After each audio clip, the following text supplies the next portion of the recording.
So far, we've seen that some familiar properties of multiplication for numbers, like associativity and distributivity, carry over to matrix multiplication, while commutativity does not.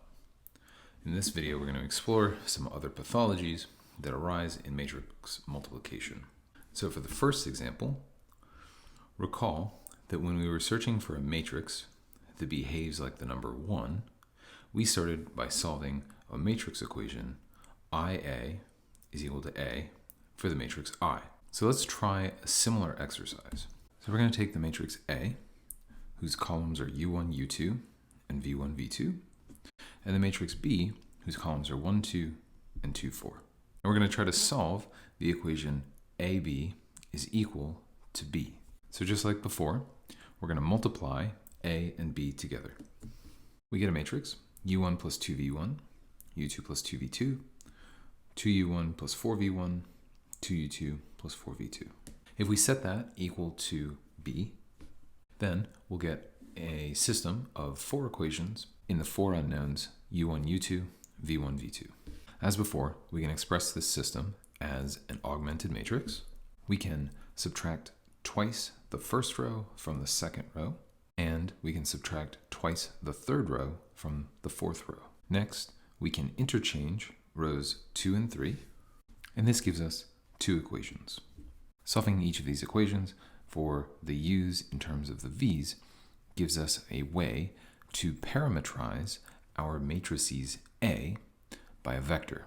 That is, for every vector v, whose coordinates are v1 and v2, we get a matrix A with columns 1 minus 2v1, 2 minus 2v2, and v1, v2. This matrix A satisfies the equation A times B is equal to B. For example, if we choose V to be the vector E2, then we will get the identity matrix. However, if we make a different choice, say we choose V to be E1 plus 2E2, then we'll get a different matrix. These two matrices illustrate some strange behavior that we do not see with real numbers. So first, let's compute the matrix C, which is I minus B. So the entries of C are 2, 2, and minus 1, minus 1. If we take the matrix C and we multiply it on the right by B, then we see that we get the 0 matrix. This shouldn't be terribly surprising by the way that we chose the matrix C. We can write 0 to be B minus B, and we remember that I times B and A times B are both equal to B. Factoring a B out on the right, we get I minus A times B, and that is C times B. So unlike real numbers, we've now seen that we can take a non-zero matrix, C in this instance, multiply it by another non-zero matrix, B in this instance, and get the 0 matrix.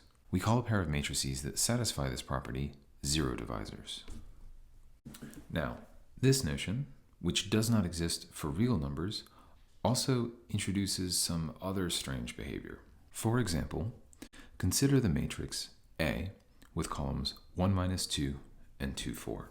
Suppose that we want to solve the matrix equation A multiplied by the matrix with columns U1, U2, and V1, V2, which when we expand gives us U1 plus 2U2, minus 2U1 minus 4U2, V1 plus V2, and minus 2V1 minus 4V2 is equal to the matrix with columns 3 minus 6, 5 minus 10.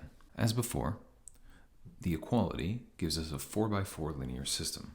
We can express our linear system as an augmented matrix. And similar to the last example, we can subtract twice row 1 from row 2 and subtract twice row 3 from row 4. To get the reduced row echelon form, we interchange rows 2 and 3. This gives us the 2 equations, which we solve for U1 in terms of U2 and V1 in terms of V2.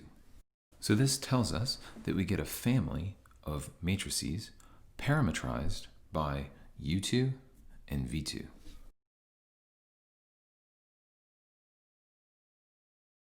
that all satisfy the equation A multiplied by B is equal to the matrix 3 minus 6, 5 minus 10.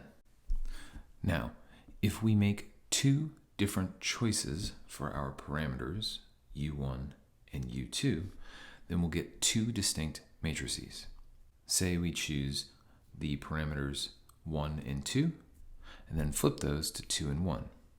We get the matrix B with columns 1, 1 and 1, 2, and the matrix C with columns minus 1, 2, 3, 1.